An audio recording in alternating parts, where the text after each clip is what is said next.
Claire Jennings never thought moving back into her grandmother's house would feel this heavy. The place had always smelled faintly of cedar and lavender when she was a child, a comforting fragrance that clung to her grandmother's sweaters and curtains.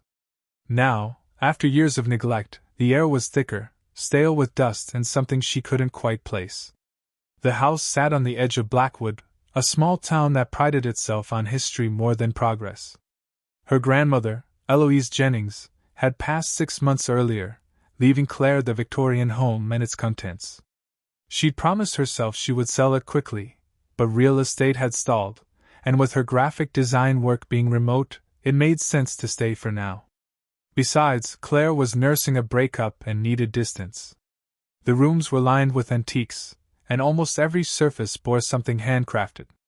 Her grandmother had been a collector, though one collection always unsettled Claire: the dolls. There were dozens of them, maybe hundreds, tucked into glass cases, rocking chairs, and high shelves. Porcelain faces with painted lips and glassy eyes stared down at her from every angle. Some were dressed like Victorian children, others like brides, sailors, or maids. Even as a child, Claire had avoided sleeping in the guest room where many were displayed. Now, she had no choice. That room was hers. She brushed dust from the bureau and unpacked a single suitcase. A framed photograph of her parents went on the nightstand, along with her laptop and sketchbook. Claire sat on the bed, exhaling. It's just a house. Just things. She told herself that more than once. The first evening was uneventful. She made tea, answered client emails, and microwaved leftover lasagna. The floorboards creaked under her steps, old wood settling, nothing more. Yet when she passed the display cabinet in the hall, she thought she heard the faintest shift, like fabric brushing against glass. Her grandmother had always been protective of her dolls. They're not toys, Claire. They have history. They've seen more than you realize. As a child, Claire assumed it meant they were valuable antiques. Now, she wasn't sure. That night, rain lashed the windows. Claire curled beneath the quilt, scrolling through her phone until sleep blurred her eyes. She woke hours later to a faint sound. Tap. Tap. Tap. It was soft, irregular. She sat up, listening. The storm had passed. The room was silent except for that noise. It came from the corner, where 3 dolls sat side by side on a shelf. Their glass eyes gleamed faintly in the moonlight. Claire held her breath. Nothing moved. The sound stopped. Old house, she whispered. Her grandmother used to say wood contracted in the night. It's just the wood. Still, she shifted uneasily, pulling the quilt tighter. The next morning, Claire decided to work in the parlor. Sunlight streamed through lace curtains, making dust motes dance.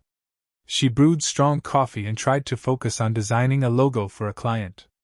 But her gaze kept sliding to the far wall, where a large dollhouse sat beneath a painting. She remembered it vividly. The dollhouse had been her grandmother's prized possession. It was taller than Claire had been at age 7, built in exquisite detail: shingles, chimneys, wallpaper, even tiny curtains. Inside were miniature furniture sets and little porcelain dolls, no taller than her thumb. She used to sneak peeks at it, though her grandmother never let her play. Now, the dollhouse door hung slightly ajar. Claire frowned. She didn't recall opening it. She approached, kneeling to look inside. The little living room was perfectly arranged. A porcelain woman doll sat in a rocking chair, while a man doll stood by the fireplace. Upstairs, 2 tiny children lay in bed. Everything was just as she remembered. She closed the door carefully. When she returned to her laptop, the house seemed heavier again, like unseen eyes pressed on her from all sides. By afternoon, she pushed herself outside. The backyard was overgrown, weeds spilling over the garden beds her grandmother once tended. She spotted the neighbor, Mrs. Caldwell, hanging laundry. The woman must have been in her 70s now, thin and bird-like. Claire Jennings? She called across the fence. Claire smiled faintly. Yes, ma'am. It's been a while. Mrs. Caldwell's eyes softened. I was sorry to hear about Eloise. She was unique. Claire chuckled politely. That's one word for it. The woman's gaze darted toward the house. Are you planning to stay long? Not sure. Maybe until I sell it. Mrs. Caldwell hesitated. Well, if you need anything, I'm right here. Just don't let those dolls get to you. Claire blinked. Excuse me? But the woman had turned back to her laundry, lips pressed tight. That night, Claire found herself staring at the dollhouse again before bed. The door was ajar once more. Inside, the porcelain woman was no longer sitting in the rocking chair. She was standing near the window, facing out. Claire felt her skin prickle. She shut the dollhouse quickly, hands trembling, telling herself she must have misremembered. But as she turned off the lamp, she could swear she heard it. The faintest sound of tiny wood lungs drawing a breath. For the first few days, Claire convinced herself the house was simply old. Houses made noises. Wood groaned. Air shifted through unseen cracks. Still, the sense of wrongness clung to her like damp air, especially when it came to the dollhouse. No matter how carefully she closed its tiny door, she would find it ajar the next morning. Sometimes just a sliver. Sometimes wide enough that the porcelain figures inside stared straight out at her, as if waiting for her to notice. On Tuesday night, she'd left the woman doll seated neatly in her rocking chair. By Wednesday morning, the figure was standing by the window instead, her painted face angled toward the real bedroom window, as though she'd been gazing at the night. Claire told herself she must have misremembered. She had been exhausted, after all. But then she began to find other changes. Tiny, unsettling rearrangements. The two child dolls who once lay under their bedcovers were suddenly curled on the floor beside the fireplace. The man doll moved from the kitchen table to the staircase landing. One morning she found the dollhouse's front door hanging wide open, every porcelain figure inside turned outward, as if they had gathered to meet her. She slammed the door shut so hard it rattled on its hinges. That same day, while working in the parlor, she discovered one of her grandmother's journals resting on the desk beside her laptop. She hadn't carried it down from the attic. She was certain of that. She opened it anyway. The handwriting was delicate, looping, perfectly familiar. At first, the entries were mundane. June 12th, cloudy, baked peach cobbler for the ladies at church. June 14th, roses blooming early this year. But further in, the tone shifted. The dolls moved again last night. I placed them back in their chairs, but they will not stay. I heard them whisper. They want air. Claire's skin prickled. She shut the book quickly and shoved it back into a drawer. That night she left the dollhouse untouched, too tired to bother checking. But at 3 a.m., a sound woke her. Tap. Tap. Tap. It was slow, deliberate. She held her breath, straining to listen. It wasn't coming from outside. It wasn't the pipes. It was coming from the corner of her room. From the dollhouse. Her throat tightened. She whispered to herself. Just wood shifting. Just old wood. But she knew it wasn't. The next morning, she found the porcelain woman doll standing right in the doorway of the miniature house. Almost as though she'd been about to step out. Claire's hands shook as she closed the door. By Thursday, she was jumpy at every sound. She spilled coffee on her sketchbook when the mail slot clattered. The dolls in the glass cases seemed to track her movements, though she knew that was impossible. Still, she avoided looking directly at them. When evening came, she tried to distract herself with a film. She poured a glass of wine, curled under a blanket, and almost managed to feel normal. But then the lights flickered. The TV died. The lamp went black. Claire sat frozen in the darkness, listening. And there it was again. Tap. Tap. Tap. Her pulse thudded in her ears. The sound came not from her bedroom this time, but from downstairs. From the garage. She crept toward the door, phone flashlight trembling in her hand. The tapping grew louder with every step. At the garage, she hesitated, the knob cold in her grip. Don't open it, a voice inside her pleaded. Whatever you do, don't look. But she turned the handle anyway. The door groaned open. Her phone's light cut across the dusty garage floor, landing on the draped shape in the corner. The dollhouse sat beneath the sheet exactly where she'd left it. Except the sheet was moving. Tap, tap, tap. Her breath came shallow and quick. The fabric rippled once, then stilled. She snapped the door shut so fast the frame shuddered. Her chest heaved. Her hands shook. But as she leaned against the wood, forcing her lungs to steady, she heard it again, not from the garage this time. From inside the house. From the hall.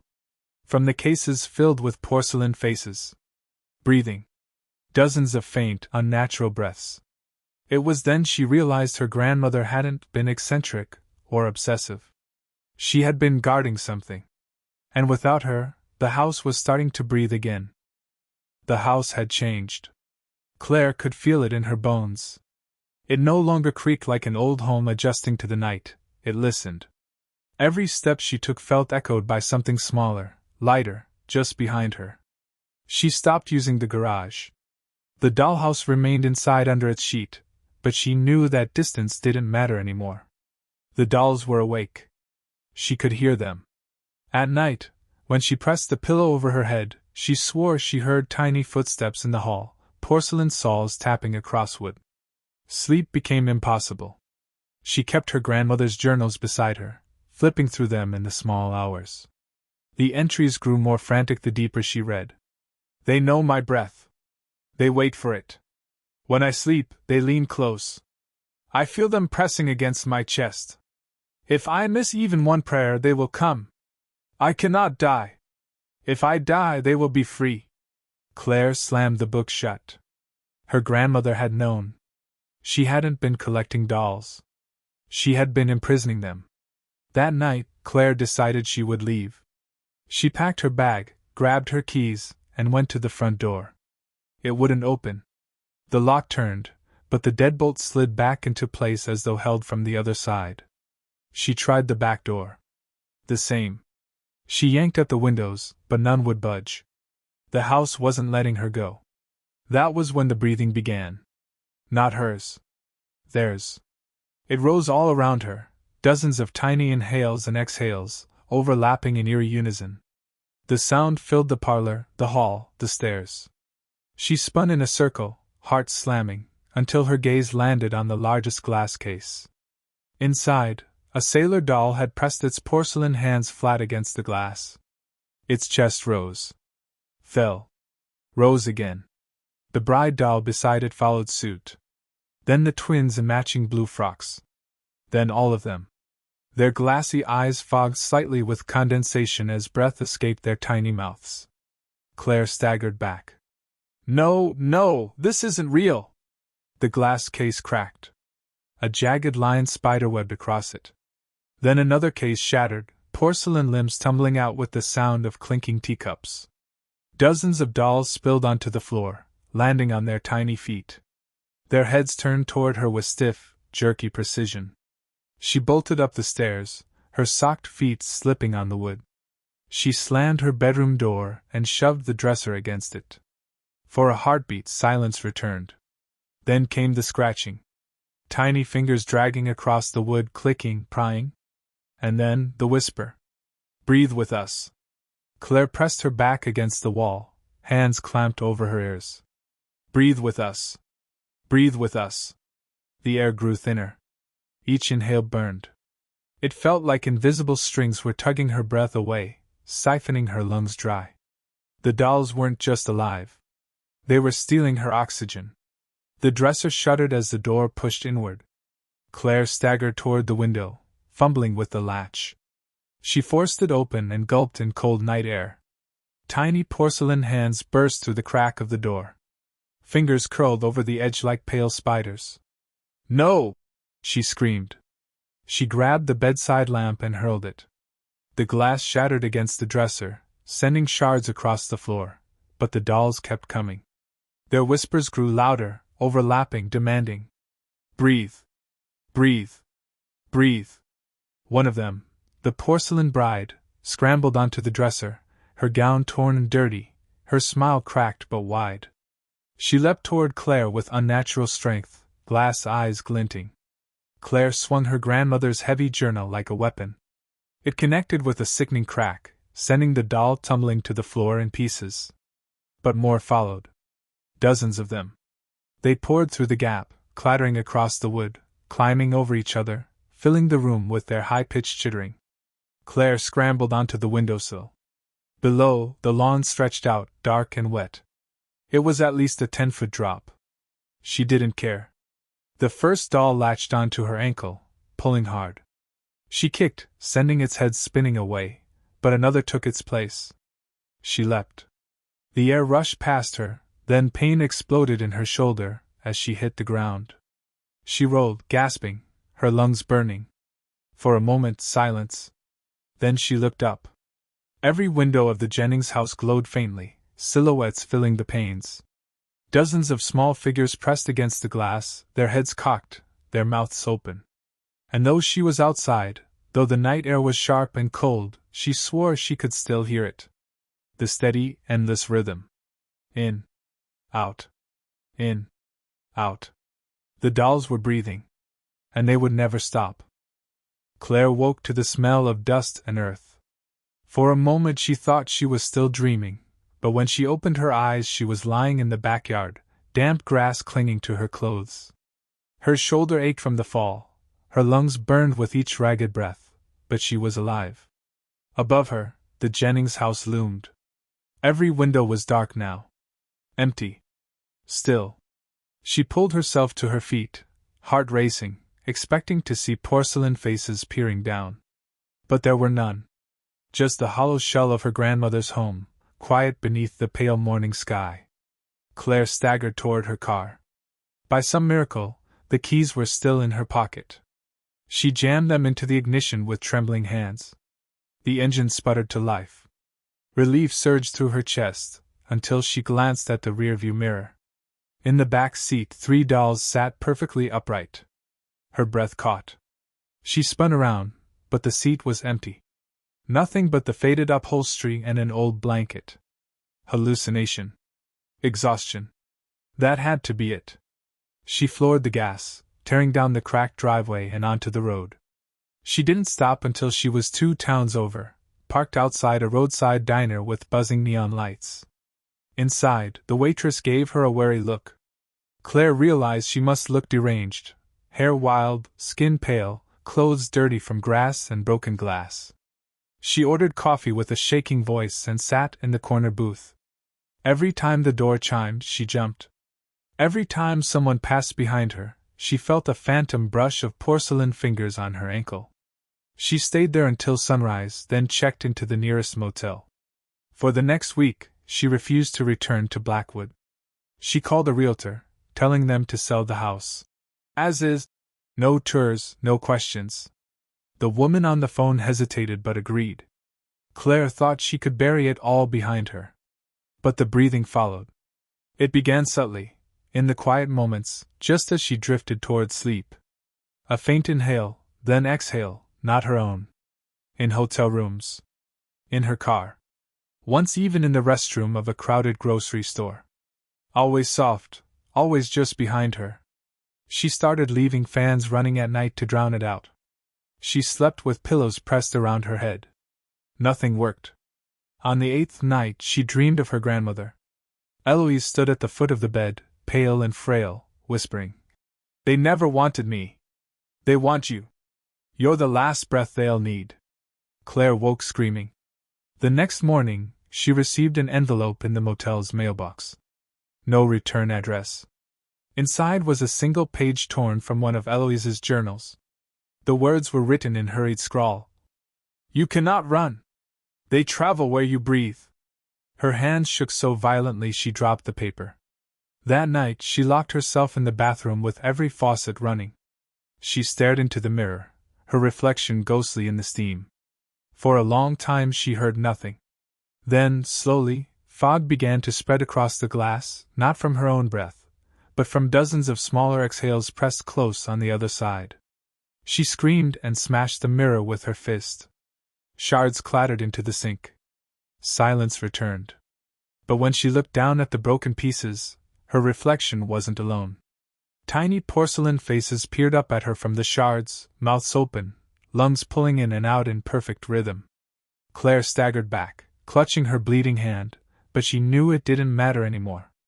Her grandmother had spent a lifetime trying to contain them. Claire had failed in a matter of weeks. And now they would never stop. They would breathe with her until her last breath, and when that moment came, when her lungs finally emptied, she knew they would be waiting to inhale what remained. The dolls didn't just live in the Jennings house. They lived wherever air existed. Wherever someone breathed. And Claire understood, with a hollow certainty, that they had already chosen her as their vessel. She would never truly be alone again. That night, in a roadside motel room, the guests in the neighboring rooms stirred uneasily in their sleep. No one noticed the faintest sounds slipping through the walls, softer than wind, more constant than dreams.